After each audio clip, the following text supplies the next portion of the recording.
예루살렘에 있는 성전은 어떤 예루살렘을 대표하는 랜드마크, 이러한 역할도 했을 것입니다.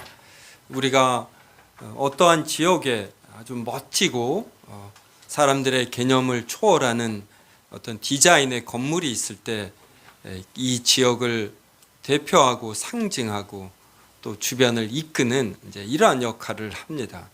그래서 예루살렘에 사는 주민들만이 아니라 어떤 유대인들이라면 예루살렘 성전에 대한 자부심은 아주 매우 컸습니다. 이것은 예수님의 제자들도 마찬가지입니다. 그래서 예수님의 제자들을 비롯해 여러 사람이 예수님께 성전을 이루는 아름다운 돌과 헌물, 이러한 것을 가리켜 보았습니다. 그런데 예수님은 이 성전의 어떤 아름다움이나 위엄, 이러한 것을 칭찬하시고 격려하시는 대신에 오히려 이렇게 말씀하셨어요. 너희 보는 이것들이 날이 이르면 돌 하나도 돌 위에 남지 않고 다 무너뜨려지리라. 성전은 건축학적인 면에서는 아름다운 돌과 헌물로 인해서 어떤 랜드마크, 이러한 역할을 했을지 모릅니다. 그런데 성전이 구약시대 유대인들에게 주어진 것은 선물로서 주어진 것입니다. 더러운 사람들이 거룩하신 하나님을 만나면 그 즉시 죽임을 당합니다. 그래서 하나님을 볼 자가 아무도 없어요. 하나님께서 그런데 특별히 구약 백성 유대인들을 아브라함의 자손으로 택하시고 이들에게 하나님의 말씀을 주셨고 또 이 말씀이 어떤 눈에 보이는 형태로서 이런 성전을 주신 것입니다. 그래서 그곳에서 유대인은 하나님을 만날 수가 있는 것이에요. 그래서 하나님이 이렇게 엄청난 선물을 주시면 하나님의 은혜를 알고 그리고 하나님이 이러한 성전을 통해서 자신들에게 이게 전하고자 하는 선물의 참된 의미, 즉 하나님의 진리된 말씀과 사랑, 이러한 것을 알아야 했습니다. 그런데 유대인들은 자신들이 하나님의 택함을 받은 자라는 이러한 것은 옳았는데 이것으로 오히려 교만하여졌습니다. 그래서 민족적, 인종적 이러한 우월감에 빠지고 다른 이방인들을 무시했습니다. 그리고 하나님이 보여주신 사랑과 말씀, 이러한 진리성을 드러내지 아니하고 겉으로만 하나님의 말씀을 지키는 척 하고 속으로는 썩은 무덤처럼 부패했습니다. 한마디로 이제 유선자들인 것이죠. 그래서 하나님이 우리에게 돈을 잘 버는 능력이나 요리를 잘하는 능력이나 노래를 잘하는 능력을 하나님이 주시면 이것으로 자신만을 높이고 드러내는 이런 차원이 아니고 이것을 가지고 하나님과 이웃을 섬기라고 주시는 것입니다. 즉 하나님을 사랑하고 이웃을 사랑하도록 하나님은 우리에게 어떤 능력을 주셔요. 그런데 이것을 자신만을 높이는데 교만하게 사용하면 어느 날 하나님께서 이것을 거두어 가시고 응징하십니다. 이것처럼 하나님은 성전이라는 엄청난 선물을 유대인에게 주었는데 이들이 이것을 잘못 사용하고 위선에 빠졌을 때 이 성전이 돌 위에 돌 하나도 남지 않는 이러한 벌을 주시는 것입니다. 응징하시는 것이에요. 그러면 어느 날 갑자기 지진이 일어나 성전이 무너지는 이러한 형태가 아니라 바로 외세의 침입으로 성전이 무너지고 이것을 막는 유대인들이 처참한 죽음을 당하는 것입니다. 이러한 일이 실제로 70년에 일어났습니다. 서기 70년에.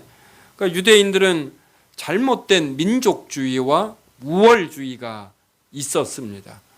이 민족주의, 국가주의, 인종주의, 우월주의 같은 것은 굉장히 잘못된 것이에요.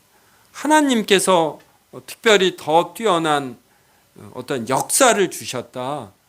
자신들이 숫자가 많고 국력이 강하다. 그러면 이러한 능력을 주신 하나님을 생각해야지 이곳으로 민족적, 인종적 우월감을 가지고 이렇게 다른 나라를 업수히 여기고 지배하면 안 되는 것이죠. 근데 유대인들은 이러한 우월주의가 강했기 때문에 로마의 지배를 받는 걸 견딜 수가 없었습니다. 하나님께서 왜 식민 지배를 받게 하는가? 로마의 지배를 받게 하는가? 이걸 생각해야지 되죠. 우리 인생에 있어서도 나는 왜 사업에 실패했는가? 나는 왜 이러한 어려움에 빠지는가? 이것을 하나님 앞에서 잘 성찰하는 자는 다시 일어나게 되어 있습니다. 근데 자신의 자존심으로 이것을 못 받아들이고 견디지 못하는 자는 계속해서 지혜가 없기 때문에 이 교만함과 우월감과 비참함 때문에 올바른 판단을 내리지 못합니다. 그러니까 유대인들이 이렇게 된 거예요. 그래서 66년에 이 로마의 지배에 맞서서 열심당원 중심으로 반역을 일으켰습니다.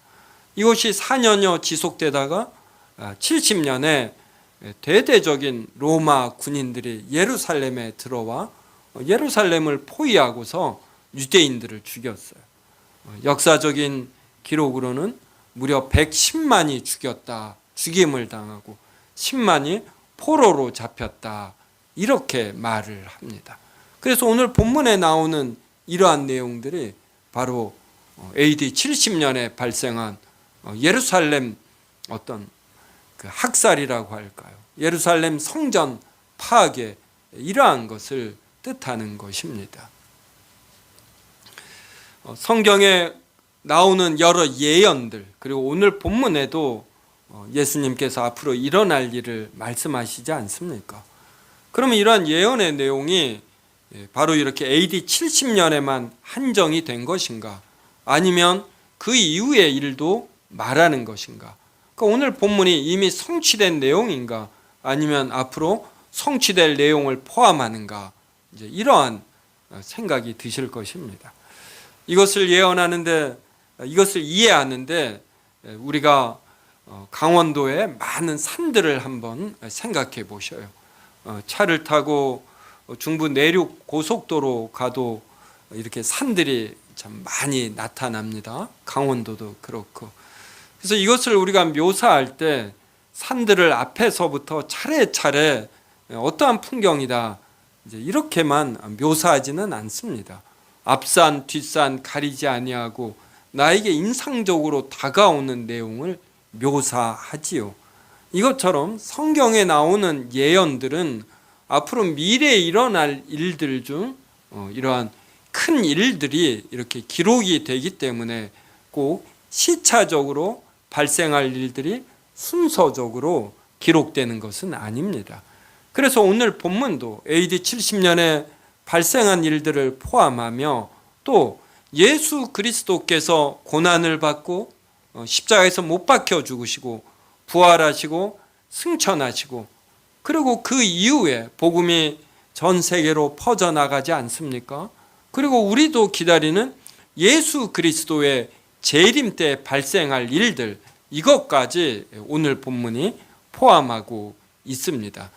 그래서 우리는 성경에 나오는 예언을 볼 때에 어느 특정 시점으로만 생각하면 안 되고 예수 그리스도의 재림 때까지 발생할 여러 일들이 중첩하여 예언된 것이다, 이렇게 생각해야지 돼요. 그래서 우리가 또 하나 오늘 본문을 이해하는데 기억해야 할 것은 종말의 때에 관한 것입니다. 성도 여러분은 종말을 언제로 생각하시는지요? 많은 사람들이 종말을 이렇게 한 포인트, 한 시점으로 생각하는 경향이 있습니다. 그래서 예수 그리스도께서 다시 재림하셔서 대심판이 있고 새하늘 새 땅이 주어지는 특정 시점으로 생각을 합니다. 그런데 성경은 종말을 한 시점이 아니라 기간으로 말을 합니다. 영어로 하면 포인트가 아니라 피어리어드예요.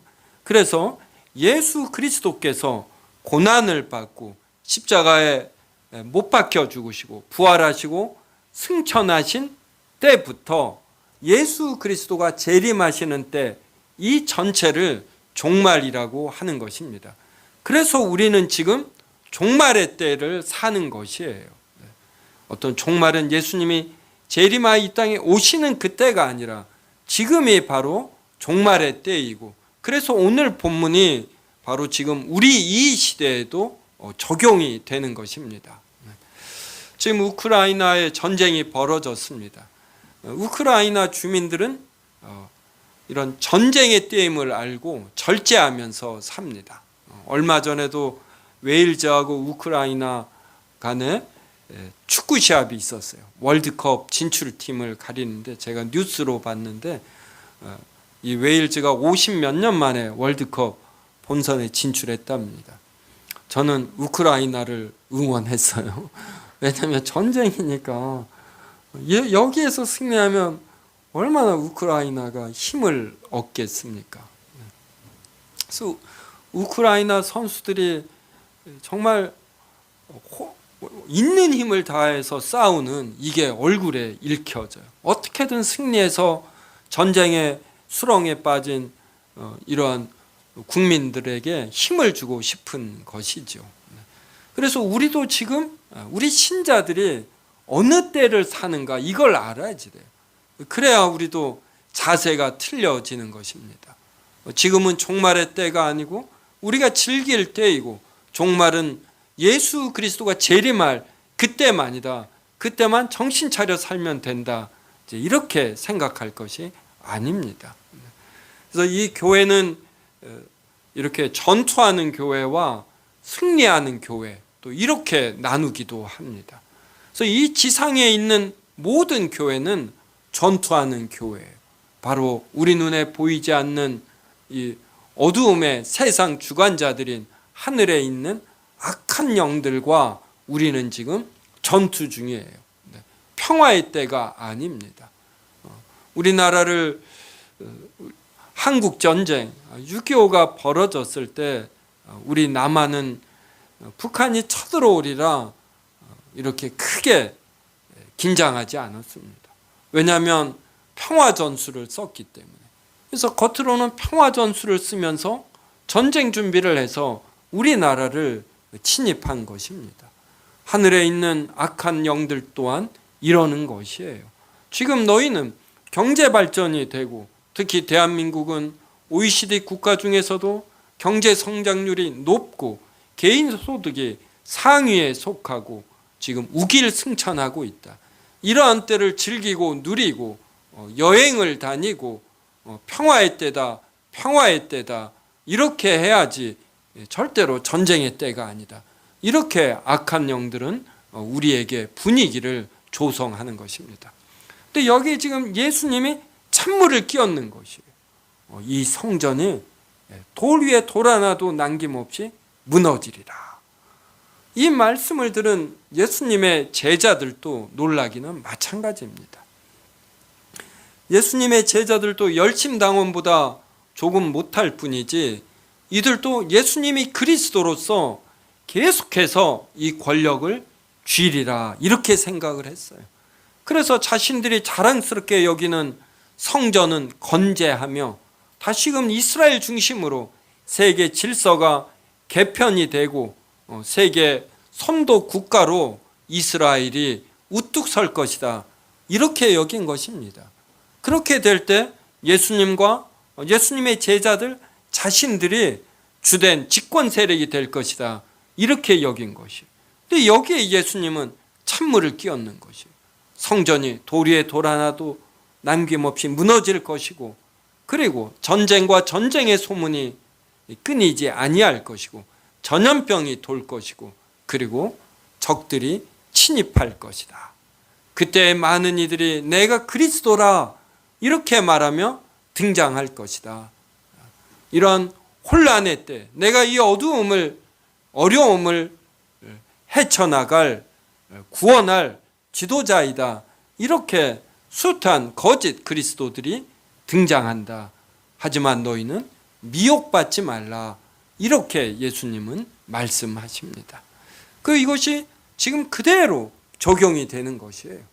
그래서 오늘 말씀은 예수님을 믿지 않는 위선자들인 어떤 바리새인, 사두개인, 서기관들로 대표되는 이러한 잘못된 유대인들에게 주어지는 말씀이며, 두 번째로는 예수님을 믿는다 하면서도 여호와 하나님께서 우리에게 진정으로 주시고자 하는 선물이 무엇인가, 여기에 대해서 오해하는 예수님의 제자들을 향한 말씀인 것입니다.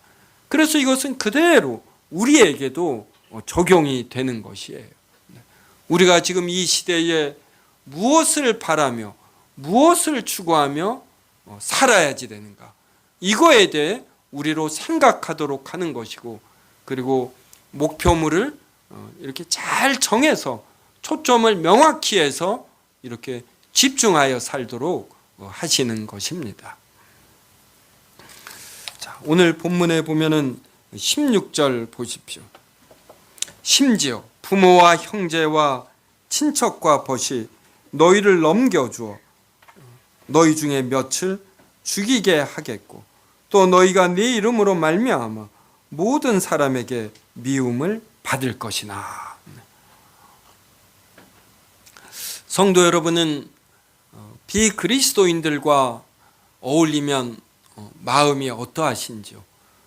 오히려 교회에서 신자들과 어울리는 것보다 비신자들과 어울리면 마음이 편하고 막 대화를 할 때 기쁘고 이러시는 분 계신지요? 그러면 심각하게 생각해 봐야지 돼요.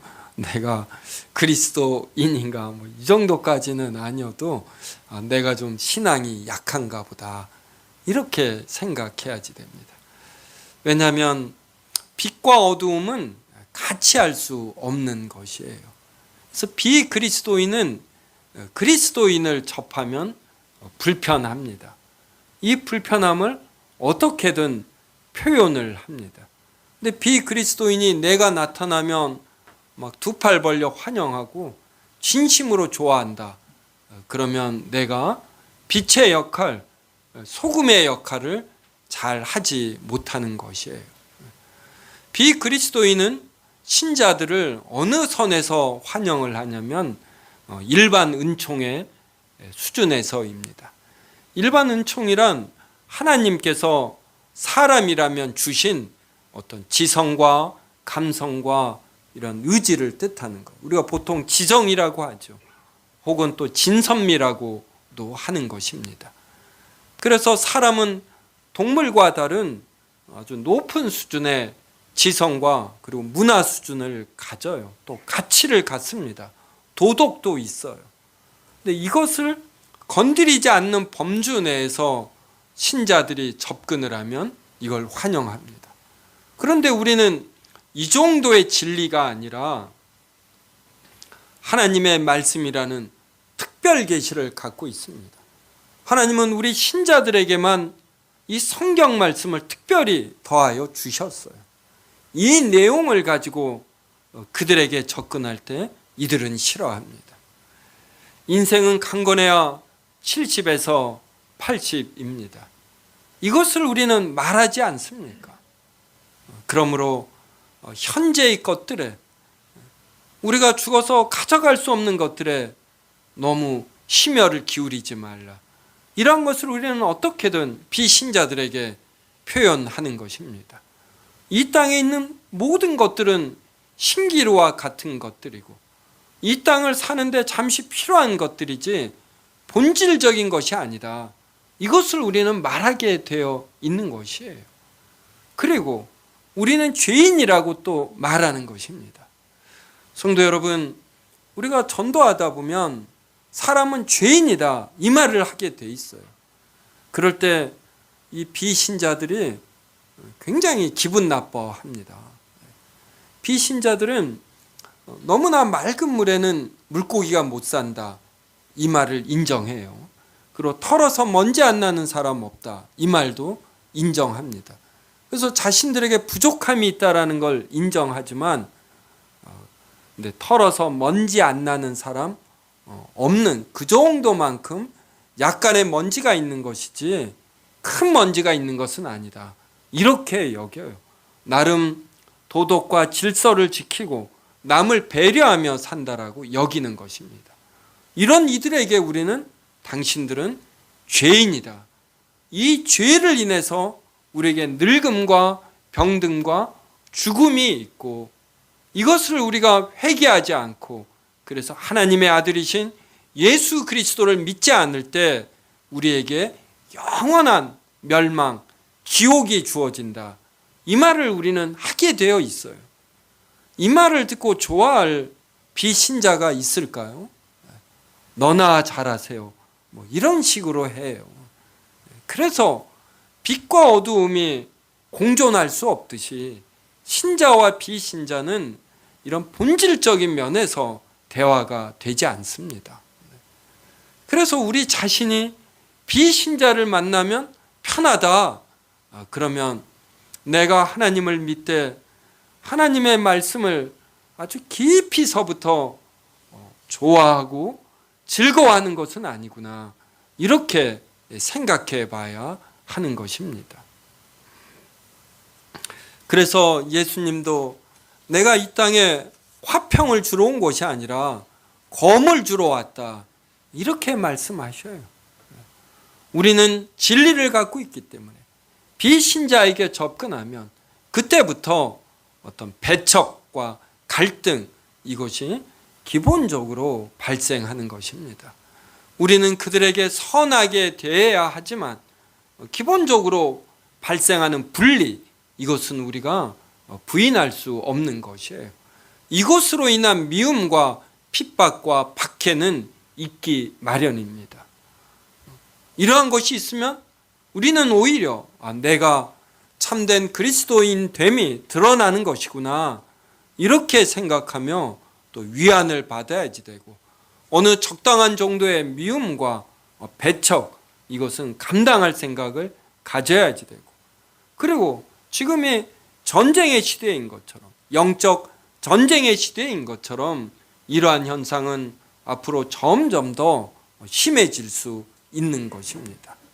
절대로 우리는 평화의 시대에 사는 것이 아님을 꼭 알아야지 돼요. 바로 오늘 이러한 선포를 예수님은 예수님의 제자들에게도 하고 있는 것입니다.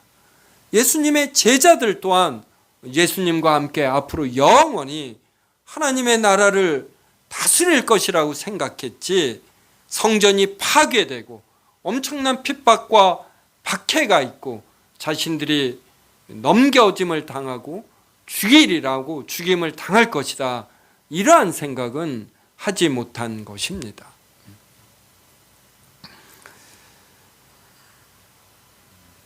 28절 한번 보십시오.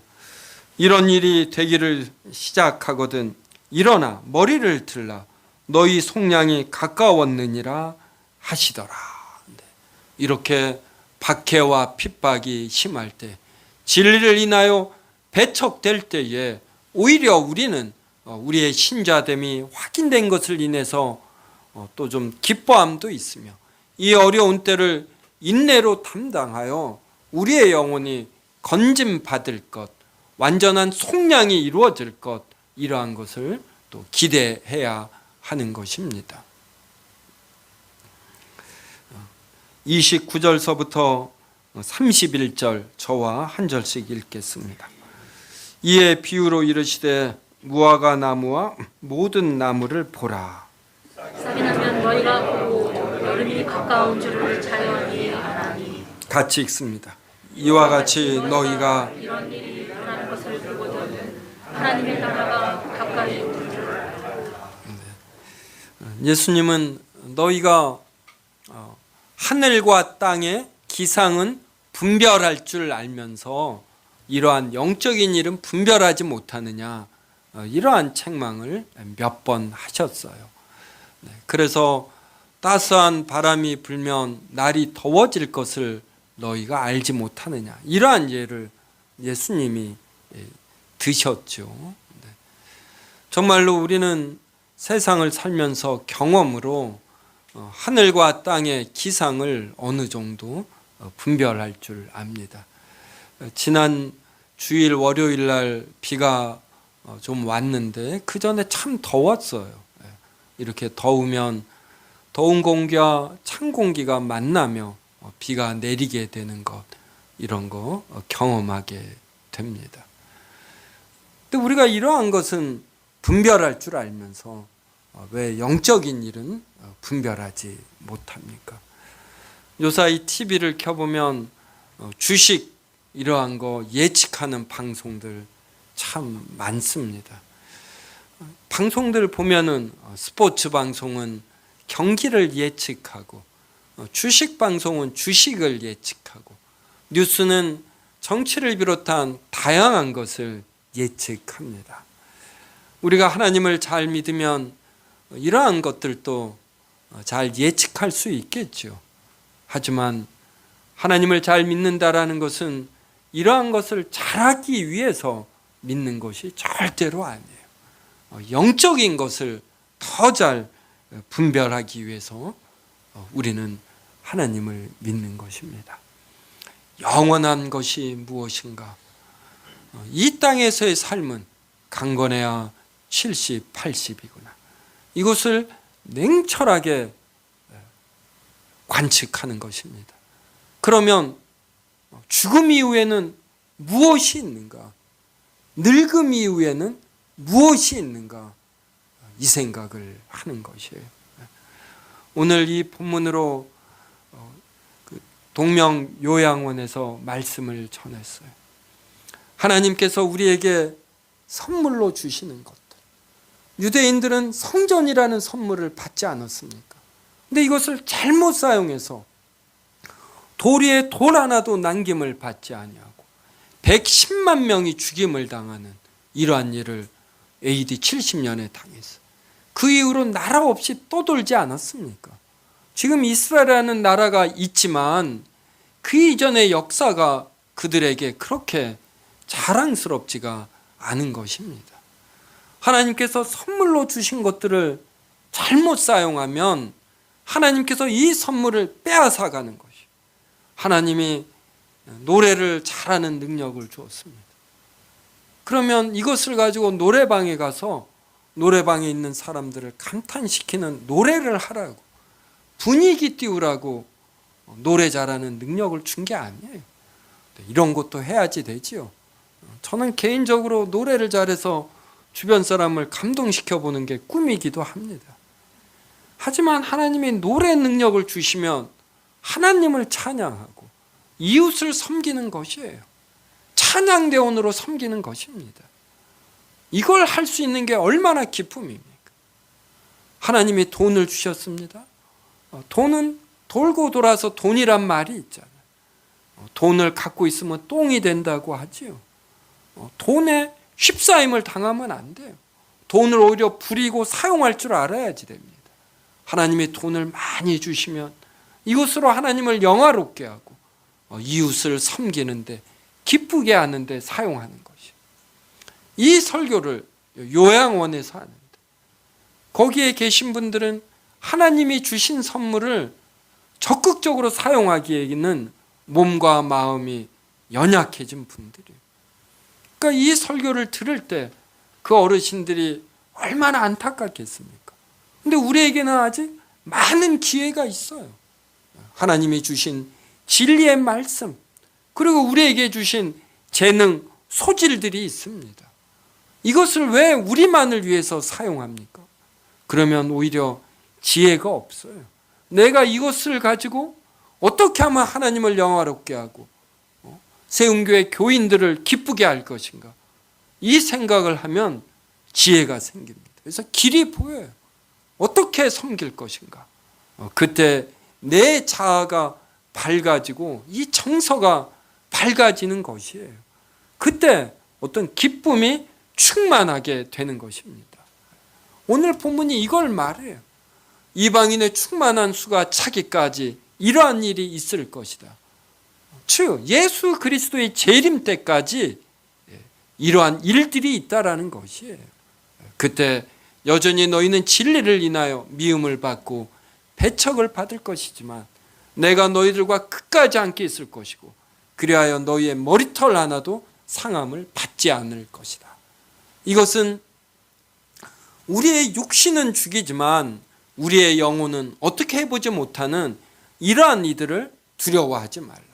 너희가 어려움에 빠질 때 너희가 그들에게 해야 할 말을 내가 지혜로써 주고, 그리하여 그들을 오히려 어떤 공궁함에 빠뜨릴 것이며 내가 너희를 끝까지 지킬 것이다. 이것은 꼭 육신으로만 지킨다라는 것이 아니라 너희가 설령 핍박을 받고 고난을 받고 죽을지라도 그 순간에도 나는 너희의 영혼에 있어서 모든 걸 지키기 때문에 너희는 나의 자녀로서 보호 속에 있다, 이렇게 말하는 것이. 그래서 지금 깨어서 인내를 가지고 너희의 영적인 삶에 집중하여 살라, 이렇게 말하는 것입니다. 자, 36절 한번 보십시오. 이러므로 너희는 장차 올 이 모든 일을 능히 피하고 인자 앞에 서도록 항상 기도하며 깨어 있으라 하시니라. 항상 기도하며 깨어 있으라. 우리는 지금 전시 상황을 삽니다. 영적으로 영적 전투를 하는 때에 사는 것이에요. 그래서 우리는 항상 기도하며 깨어 있어야지 돼요. 그렇지 않으면 평화의 때인 줄 알고 하나님이 주신 선물을 가지고 어떻게 하면 나를 높일까, 이런 생각에 삽니다. 나를 높일까 생각하면 내가 저거를 이용하면 나를 더 높일 수 있는데, 이러한 조바심이 생기면서 상대방과 경쟁의식이 생기고, 그리고 불평과 이러한 비난하는 마음, 이런 게 생기는 것이에요. 하지만 하나님께 영광을 돌리고 이웃을 사랑하려는 마음이 있으면 이런 질투하는 마음, 질시하는 마음, 이러한 것도 없어지며 내가 어떻게 하면 나의 것을 가지고 섬길 것인가, 이 생각 속에서 마음이 밝아지고 평화로워지고 이러는 것입니다. 그러려면 우리가 항상 기도하며 깨어 있어야지 돼요. 항상 기도하지 아니하는 자, 하나님의 말씀을 보지 아니하는 자, 그 대신에 자기 생각에 사로잡혀 사는 자, 이러한 자들은 열심당원처럼 자존심이 꺾이는 걸 견디지 못하고 자신의 혈기로 무언가를 하다 크게 곤란에 빠지는 것입니다. 성도 여러분, 절대로 자만하지 마시고, 우리는 얼마나 영적으로 약하고, 사기꾼이 누구를 사기치려고 하면 여기서 빠져나오기가 힘들어요. 악한 영이 우리를 삼키려고 달려들 때 우리가 깨어서 기도하지 않으면, 하나님의 보호를 받지 않으면 우리는 큰 위험에 빠집니다. 그래서 겸손하게 더욱 기도하시고 더욱 하나님의 말씀 보시고, 그리고 자신의 마음을 겸손하게 치시기 바랍니다. 그러면 자연스럽게 내가 어떻게 하면 하나님을 영화롭게 하고 이웃을 기쁘게 할 것인지 알 것이고, 하나님이 선물로 주신 것들을 풍성하게 사용하게 될 것입니다. 기도하겠습니다. 하나님, 오늘 또 누가복음 21장을 통하여 우리가 하나님의 엄청난 선물을 받은 귀한 자녀임을 깨닫게 하시니 감사옵나이다. 하나님께서 나에게 주신 것들이 얼마나 많은가 헤아려 보게 하시고, 이것들을 가지고 어떻게 하나님을 영화롭게 하고 이웃을 사랑할 것인지 깊이 생각하게 하여 주시옵소서. 그리하여 우리의 마음이 사랑과 훈훈함으로 가득 차게 하시고, 불평과 비난 대신에 세움과 격려하는 자 되게 하여 주시옵소서. 예수님의 이름으로 기도드리옵나이다. 아멘.